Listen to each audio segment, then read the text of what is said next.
अस्सलाम वालेकुम, मैं हूं अरबाब जहांगीर। आप देख रहे हैं मेरा यूट्यूब चैनल असली खबर विद अरबाब जहांगीर। उम्मीद है तमाम देखने वाले खैरियत से होंगे। इस्लाम एक अमन पसंद मज़हब है और एक मुसलमान ने पूरी दुनिया के मुसलमानों का सर फ़ख्र से बुलंद कर दिया और पूरी दुनिया को ये बता दिया कि मुख्तलिफ़ मज़ाहिब की मुक़द्दस किताबों की इज़्ज़त और तकरीम कैसे की जाती है। सबको पता है कि स्वीडन में 28 जून को क्या वाक़या पेश आया था ईद उल अज़हा के मौके पर, जब स्टॉकहोम की एक मस्जिद के बाहर कुरान पाक की बेहुरमती की गई और उसके ख़िलाफ़ पूरी दुनिया में मुसलमानों ने एहतजाज किया, मुज़ाहरे किए, स्वीडन का बायकॉट करने के मुतालबे किए गए, स्वीडिश प्रोडक्ट्स को बायकॉट करने के मुतालबे किए गए। और इसी एहतजाज को आगे बढ़ाते हुए शाम से ताल्लुक़ रखने वाले एक स्वीडिश शहरी यानी अहमद अलोश जिसका नाम था, उसने स्वीडन हुकूमत से एहतजाज की इजाज़त मांगी और उस एहतजाज में उसने ऐलान किया कि वो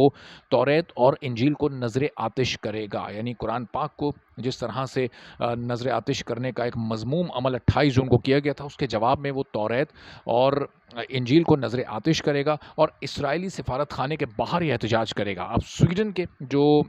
कवानीन है उसके मुताबिक उनके शहरियों को ऐसा करने की इजाज़त होती है, तो स्वीडन हुकाम ने ये इजाज़त दे दी अहमद अलोश को। इस पर इसराइल ने स्वीडन हुकूमत की मजम्मत भी की, लेकिन स्वीडन हुकूमत ने अपने कवानीन के मुताबिक ये इजाज़त दी। पूरे इंतज़ाम के साथ और तमाम मुज़ाहिरीन के साथ अहमद अलोश इसराइली सिफारत खाने के बाहर पहुंचा। तौरेत और इंजील उसके हाथ में थी। सारे इंतज़ामात मुकम्मल हो चुके थे, वहाँ पर एहतजाज चल रहा था और ऐन उस वक्त जिस वक्त तौरेत और इंजील को नज़र आतिश करना था, उस वक्त जो लाइटर उसके हाथ में था यानी अहमद अलोश के हाथ में, उसने वो लाइटर फेंक दिया और उस नौजवान ने वहाँ पर ऐलान किया कि नहीं, मैं इन किताबों को नज़र आतिश नहीं करूँगा। इन किताबों की बेहुरमती करना मेरा मकसद नहीं है, बल्कि मेरा मकसद ये है कि मुक़द्दस किताबों का एहतराम कैसे किया जाता है, उनकी तकरीम कैसे की जाती है, उनकी इज़्ज़त कैसे की जाती है, ये पूरी दुनिया समझे और ये पूरी दुनिया के मज़ाहिब समझें। और जो शिद्दत पसंद इस तरह के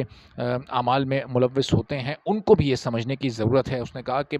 आज़ादी इज़हार राय के नाम पर इस तरह किसी के मजहबी जज्बात को ठेस नहीं पहुंचाई जा सकती। मुझे इस बात का अच्छी तरह इल्म है। मुझे इस्लाम से जो तालीमात मिली हैं, मैं उस पर अमल करते हुए तौरेत और इंजील जैसी मुक़द्दस किताबों की इज़्ज़त करता हूँ, इनका एहतराम करता हूँ, इन्हें मुक़द्दस समझता हूँ, इन्हें दिल से लगा कर रखता हूँ और इनकी बेहुरमती करने का मैं सोच भी नहीं सकता। ये एक नौजवान अहमद अलोश जिसका ताल्लुक़ शाम से है, जिसके दिल में बिल्कुल वही दर्द है इस्लाम के लिए और कुरान पाक के लिए, जिस तरह से पूरी दुनिया के मुसलमानों के दिल में दर्द है और जिस तरह पूरी दुनिया के मुसलमानों ने अपने अपने तौर पर एहतजाज किया, उसी तरह से ये अनोखा एहतजाज किया अहमद अलोश ने। और इस उसने यकीनी तौर पर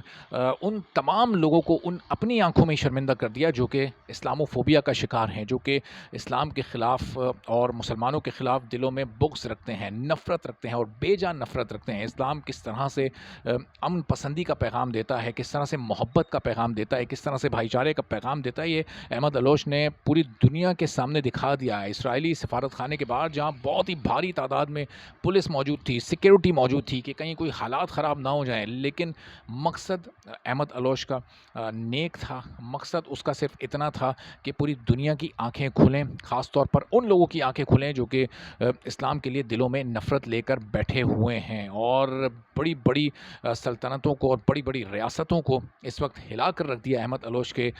इस अनोखे एहतजाज ने, जिसमें ऐन मौके पर उसने लाइटर को फेंका और उसने ये बता दिया दुनिया को कि एक मुसलमान कभी भी किसी की मुक़द्दस किताब को कोई नुकसान नहीं पहुंचा सकता, कभी भी किसी दूसरे मज़हब के शख्स के अकायद को या उनके जज्बात को ठेस नहीं पहुंचा सकता, बल्कि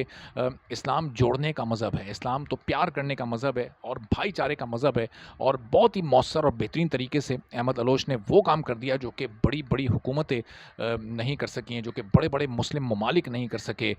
जिस अनोखे अंदाज से अहमद अलोश ने पूरी दुनिया को ये पैगाम दिया है, तो यकीनी तौर पर बहुत सारे लोग उसके इस अमल से मुतासिर होकर इस्लाम के करीब आएंगे। उनके दिलों में जो नफ़रत थी इस्लाम के लिए, वो ख़त्म करने में मदद मिलेगी। बहुत सारे लोग इस्लामी तालीमात का मुताल्ला करने की कोशिश करेंगे और अहमद अलोश के इस अमल को इस्लाम की तारीख़ में हमेशा याद रखा जाएगा, चूँकि وہ چاہتا تو توریت اور انجیل کو نظر آتش کر کے جواب دے سکتا تھا، اور وہی عمل دہرا کر ان لوگوں کو ٹھیس پہنچا سکتا تھا جنہوں نے پوری دنیا کے مسلمانوں کو تکلیف پہنچائی تھی۔ لیکن اگر وہ ایسا کرتا تو پھر ان لوگوں میں اور احمد الوش میں کوئی فرق نہیں رہ جاتا، جبکہ وہ تو احتجاجاً ایسا عمل کر رہا تھا، لیکن چونکہ اس کی نیت صاف تھی، چونکہ اس کا دل صاف تھا، اس لیے اس نے ایسے عمل سے خود کو روکا اور صرف ایک پیغام پوری دنیا کو دیا کہ اسلام سے متعلق اگر کسی کے دل میں کوئی غلط رائے ہے تو وہ اس رائے کو نکال دے۔ احمد الوش اور اس واقعے سے متعلق آنے والے دنوں میں مزید جو ڈیولپمنٹس ہوں گی، اس بارے میں آپ کو مزید بھی اپڈیٹ کرتے رہیں گے۔ آپ چینل پر نہیں تو چینل سبسکرائب کر لیں، بیل آئیکن پریس کر دیں۔ اجازت دیجیے، اللہ حافظ۔